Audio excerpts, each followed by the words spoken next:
why don't you work with this group over here, a group of 3 and a group of 2.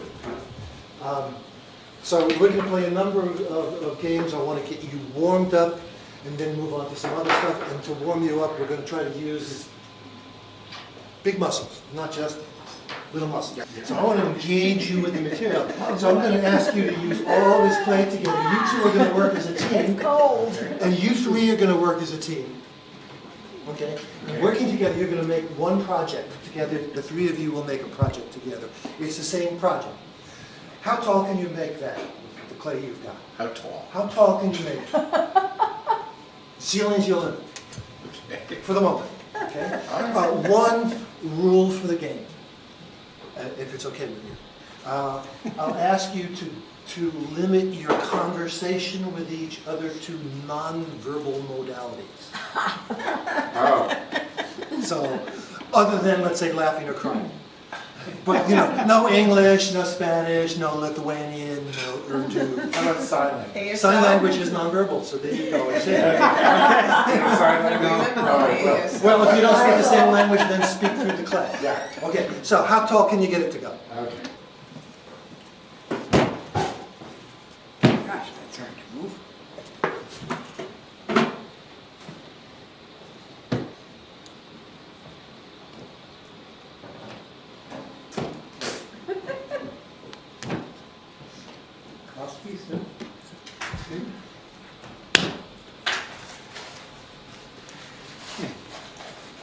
You're shaking the workspace.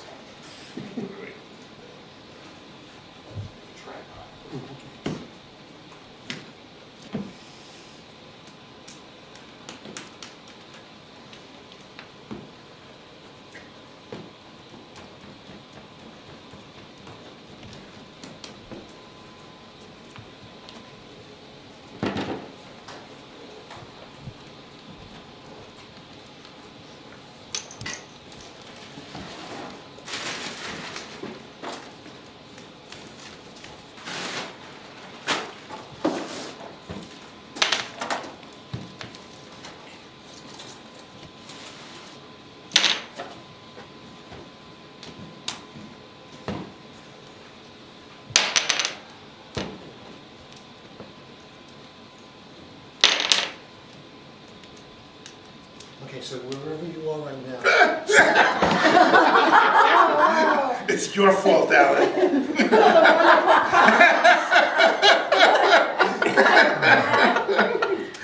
I'm thinking of a smart comeback. I was going to say, that's what my therapist said.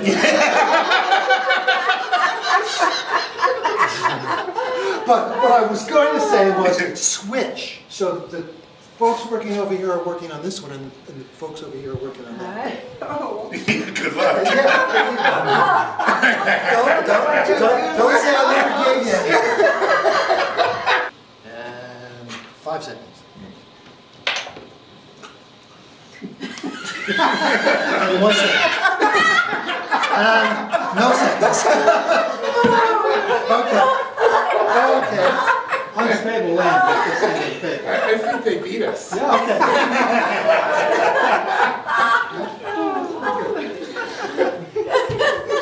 Well, I would say it's pretty safe to assume warm-up is over. Preciousness is gone.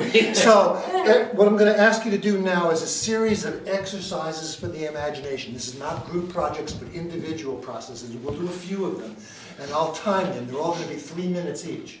So what you do is you go over to and get 2 objects from my basket of nature goodies, and in 3 minutes do a response to the piece that you chose. So I'm timing it. You've got 3 minutes. And what you're doing here, I hope you don't mind if I talk while you work. A few years ago, I was in the waiting room of the dentist's office waiting to go in for root canal, and I picked up a copy of the Utne Reader and opened it up, and there was an article about a couple out somewhere in the Midwest, I can't remember where. They were inviting friends over to their house Tuesday evenings to do artwork together. And people would bring old magazines with pictures in it, and bottle caps, and shredded ribbon, and materials, and glue, and glitter, and you name it. And all of that would get included in the artwork. And what they were calling their evening get-togethers was Bad Art Night. And the person who wrote the article for Utney Reader, who came to see it and watch this, was kind of appalled by the process and asked the inevitable question, doesn't all this, allowing yourself to do this bad artwork lead to low standards and poor self-esteem? and the hostess's response was, oh, not at all. What it leads to is no standards and high self-esteem.